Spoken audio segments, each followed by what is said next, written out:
It's a pleasure to talk to about William Friese-Greene, but he's a very controversial figure. William Friese-Greene was a resident of Brighton and Hove, and has been celebrated as the father of both British and world cinema. In 1889, a British patent, number 10,131, was granted to Mr. Friese-Greene. It was entitled Improved Apparatus for Taking Photographs in Rapid Series. For the time, this was an astonishing new invention, and it was one of the world's first patents for a cinematographic camera. Friese-Greene was a photographer and inventor. His first expression of interest in animated pictures was through the work he did on what was called the biophantascope. It was an adapted magic lantern that created animated pictures by using a sequence of glass slides on a revolving drum.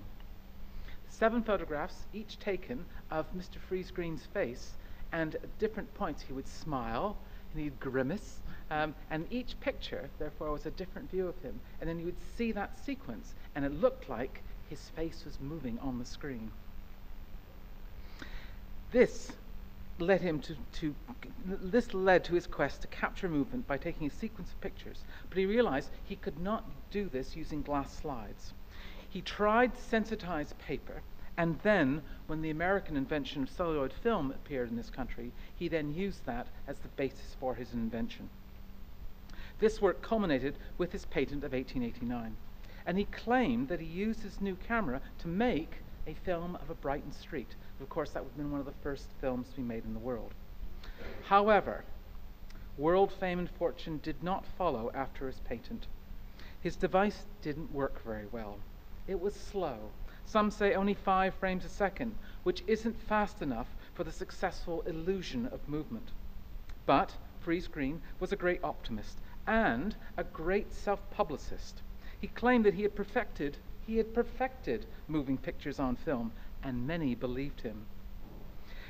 His other patents would follow because he continued to work with film after 1889. He developed a patent for the world's first stereoscopic film camera, and then later pursued experiments on color cinematography. Unfortunately, though, he was terrible at managing his own affairs.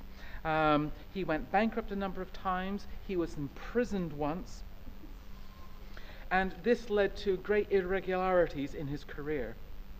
He died a rather sad man in 1921, and a public subscription raised enough funding to commission Sir Edwin Lutyens to design a funeral monument. Erected in Highgate Cemetery, the inscription reads, "William Friese-Greene, the inventor of cinematography. His genius bestowed upon humanity the boon of commercial cinematography."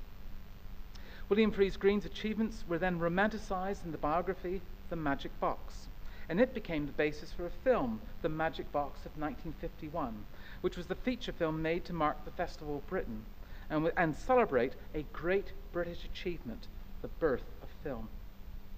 In 1951, the same year as the film, a plaque was erected on 20 Middle Street, Brighton. It was unveiled by Sir Michael Redgrave, who had been one of the many stars in the film. It states, "It was here that the invention of the cinematograph, it was clear that the inventor of the cinematograph, William Friese-Greene, 1851 to 1921, carried out his original experiments, which led to a worldwide industry." I'm afraid this inscription is completely incorrect. However, and this is because of all the work which has taken place since 1951, because of his real assessment of his career and recognizing, unfortunately, that most of his inventions didn't work. However, we recognize, therefore, now that he was not the inventor of the cinema, as the plaque on Middle Street states. He was not the father of cinema, but he is a hero nonetheless, because he was a dreamer who was devoted to decades to the invention and perfection of the cinematograph. He contributed to the birth of a new vision machine that pioneer filmmakers like Smith and Williamson and Hove would use to make films that were seen around the world.